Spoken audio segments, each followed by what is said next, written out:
Hello student, as in the last lecture we discussed about some basic theorems on functions. Now continue the lecture with the remaining theorems on the functions, in which the seventh theorem is let f is a function from a to b and g be a function from b to a. Be two functions such that gof is equal to ia, that is identity for set A, and fog is equal to ib, that is identity for set B. Then we have to prove that f and g are bijections. तो हमको prove करना है कि f और g bijections हैं, and g is equal to f inverse, that is the function g is the inverse of f. ठीक है, f दिया है हमें a से b के बीच में, g दिया है उसका रिवर्स सेट b से a के बीच में. So in order to prove f and g are bijections, we have to prove that both f and g are 1 1 and on 2. तो हम पहले f के लिए करते हैं, सिमिलरली हम g के लिए लिख सकते हैं. तो अगर f हम 1 1 फंक्शन प्रूव करना चाहते हैं तो हमें दिया f is a function from a to b, तो इसका डोमेन क्या है, a है. तो इसको 1 1 फंक्शन प्रूव करने की एल्गोरिथम हमारे पास क्या थी, डोमेन के कोई भी दो आर्बिट्री एलिमेंट लो, ठीक है, जिनकी इमेज हम सेम मान लेते हैं फंक्शन के अंडर, फिर हम ये प्रूव करते हैं कि दोनों एलिमेंट भी क्या है, सेम है. तो let x comma y be the two arbitrary element of set A such that f x equal to f y. ठीक है, तो हमको प्रूव करना पड़ेगा कि एक्स और वाई दोनों इक्वल है. Apply the composition g on the both side. Same operation को हम बोथ साइड अप्लाई कर सकते हैं. तो कंपोजिशन जी हमने दोनों साइड अप्लाई कर दिया. G f x is equal to g f y can be return as GOF of x is equal to GOF of y. Now GOF is defined as IA. तो GOF को replace कर सकते हैं किससे, IA से. So it becomes IAX is equal to IAY because GOF is equal to IA given. ये हमें दिया हुआ है. ठीक है, now IAX is equal to identity function वो फंक्शन होता है जो हर एक एलिमेंट की इमेज उसी एलिमेंट में बनाता है. तो I A x is equal to x and I A y is equal to y. ठीक है, तो क्योंकि आइडेंटिटी फंक्शन की डेफिनेशन ये थी, ऐसा फंक्शन जिसमें हर एक एलिमेंट की इमेज वही एलिमेंट खुद होता है. तो आई अगर फंक्शन है सेट ए के लिए तो एक्स की इमेज एक्स होगी और वाई की इमेज के अंडर वाई होगी. तो हमने लिया था f x is equal to f y और हमने प्रूव कर दिया x equal to y for all x comma y belong to the set A. So the function f is 1 1 function. तो फंक्शन f क्या होगा, 1 1 फंक्शन होगा. अब इसके बाद हमने प्रूव करना है the function is onto. तो दैट इज द फंक्शन हमने प्रूव करना है f is onto function. ठीक है, तो हमें पता है f is a function from a to b. Onto function होता है कि अगर कोडोमेन के हर एक एलिमेंट के लिए डोमेन में कोई ना कोई प्री इमेज एग्जिस्ट करती है. तो यहाँ पर हम किसको कंसीडर करते हैं एल्गोरिथम में, कोडोमेन के एलिमेंट को कंसीडर करते हैं. तो b का एक एलिमेंट ले लेते हैं. Let y be arbitrary element of set b, that is y belong to b, such that f x is g y is equal to x, g y is equal to x, क्योंकि हम कह रहे हैं f x is equal to y. X की image y है तो f के under g y is equal to क्या होगा, एक्स होगा. ठीक है, now since g y is equal to x then apply function f both side. तो f g y is equal to f x. F g y is f o g of y is equal to f x.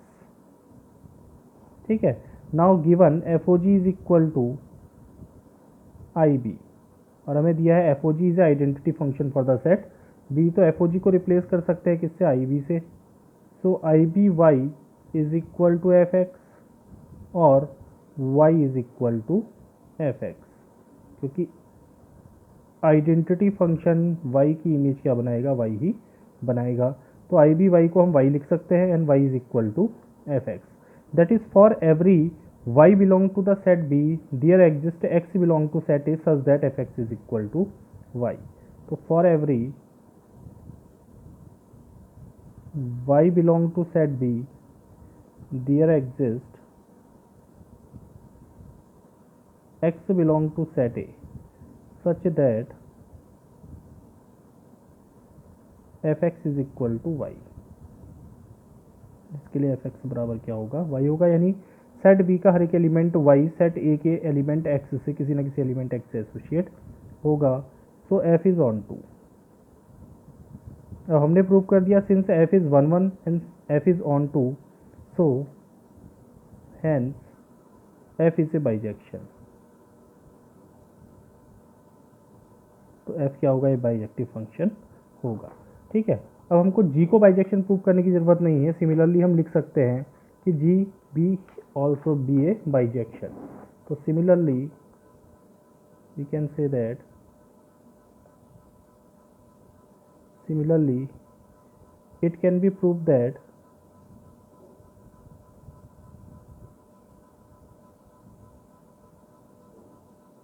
G is a bijection।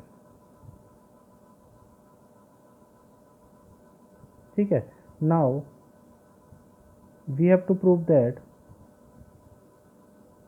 हमको उसका दूसरा part prove करना है, that is G is the inverse of F और G is equal to F inverse।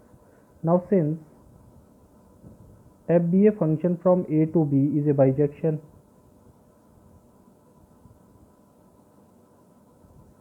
और अगर f एक bijection function है तो बाइजेक्शन फंक्शन का इनवर्स एग्जिस्ट करता है, सो f इनवर्स एग्जिस्ट। ठीक है, इनवर्स जब भी हम देखते हैं कोई फंक्शन इन्वर्टेबल है या नहीं है तो हमें प्रूव करना होता है कि वो बाइजेक्शन, अगर बाइजेक्शन है तो उसका इनवर्स एग्जिस्ट करता है। Now given f o g is equal to I B. ठीक है, अप्लाई कंपोजिशन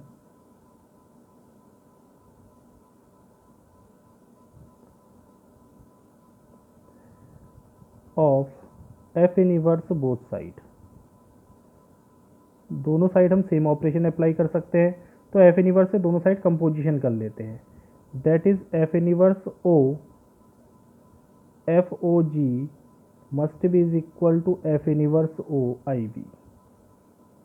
ठीक है, एसोसिएटिव लॉ लगा लो, कंपोजिशन एसोसिएटिव होता है। अगर तीन फंक्शन के बीच में कंपोजिशन है तो उसको इस तरह से लिख सकते हैं, f inverse o f o g is equal to f inverse o I B. ठीक है, किसी भी फंक्शन का उसके इनवर्स से कंपोजिशन करते हैं तो हमको आइडेंटिटी फंक्शन मिलता है। प्रॉपर्टी होती है आपकी f inverse o f is equal to I A, क्योंकि एफ का डोमेन आई है। ठीक है, then it becomes I A composition g is equal to f inverse composition I B. Now किसी भी फंक्शन का कंपोजिशन अगर हम आइडेंटिटी से करते हैं तो हमको सेम फंक्शन मिलता है, I A o g is equal to g and f inverse composition I B is equal to f inverse. ठीक है, किसी फंक्शन का कंपोजिशन अगर आइडेंटिटी से करेंगे, फंक्शन का कंपोजिशन अगर आइडेंटिटी से करेंगे तो हमें क्या मिलेगा, सेम फंक्शन मिलेगा। तो आई ए और जी को हम लिख सकते हैं जी इज इक्वल टू, इसको हम लिख सकते हैं एफ इनवर्स। तो g is the inverse of f, that is g is equal to f inverse. इस तरह से हम प्रूव कर सकते हैं। ठीक है, इसके बाद आता है आपका नेक्स्ट थ्योरम और last theorem in the function. Let f be a function from A to B an invertible function, show that the inverse of f inverse is f. That is inverse का inverse अगर करेंगे तो हमें same function मिलेगा। तो अगर f एक invertible function है तो f बाइजेक्शन होना चाहिए, तभी उसका इनवर्स पॉसिबल है। और अगर बाइजेक्शन फंक्शन के इनवर्स का फिर से इनवर्स करेंगे तो हमको क्या मिलेगा, सेम फंक्शन मिलेगा। तो इसको प्रूव कर लेते हैं। Now the proof is since the inverse of A bijection is also a bijection. हमने पहले एक थ्योरम पढ़ा था, the inverse of a bijection is also a bijection। किसी भी बाइजेक्शन फंक्शन का इनवर्स बाइजेक्शन होता है। therefore f is a function a to b So f inverse is a function from B to A is a bijection. तो ये क्या होगा, ये बाइजेक्शन फंक्शन होगा, और बाइजेक्शन है तो hence f inverse is invertible.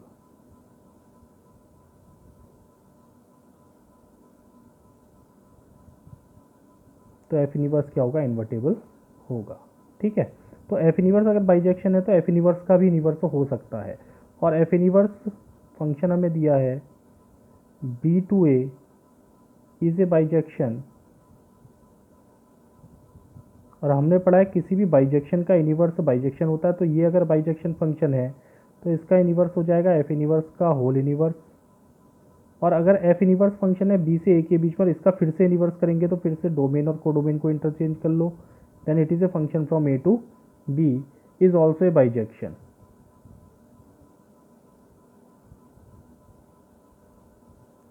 तो f इनवर्स का इनवर्स भी क्या होगा, बाइजेक्शन होगा. अब अगर ये बाइजेक्शन है तो इसके डोमेन का एक आर्बिट्री एलिमेंट ले लेते हैं. Let x be an arbitrary element of set A. Set A का एक आर्बिट्री एलिमेंट हमने ले लिया x, सच दैट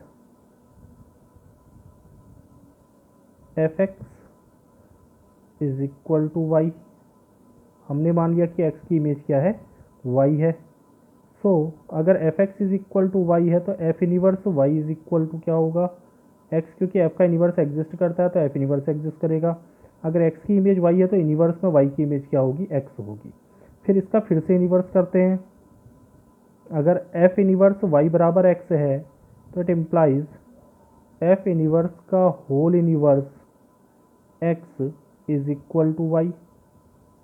ठीक है, और f इनवर्स का भी इनवर्स एग्जिस्ट करता है, ये भी बाइजेक्शन, तो इसका भी इनवर्स हो सकता है. तो इसका इनवर्स अगर निकालेंगे, f इनवर्स में y की इमेज x है तो इसके इनवर्स में x की इमेज फिर से y हो जाएगी. Now y is equal to f x, f inverse का whole inverse x is equal to y बराबर क्या है, एफ एक्स. तो y की जगह रख देंगे एफ एक्स.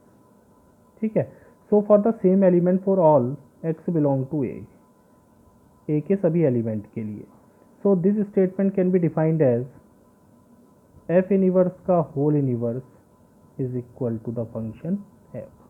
तो सेम एलिमेंट के लिए f इनवर्स का होल इनवर्स क्या देगा, सेम फंक्शन देगा. तो किसी फंक्शन के इनवर्स का अगर हम फिर से इनवर्स करते हैं तो हमें क्या मिलता है, सेम फंक्शन मिलता है. Hence proved.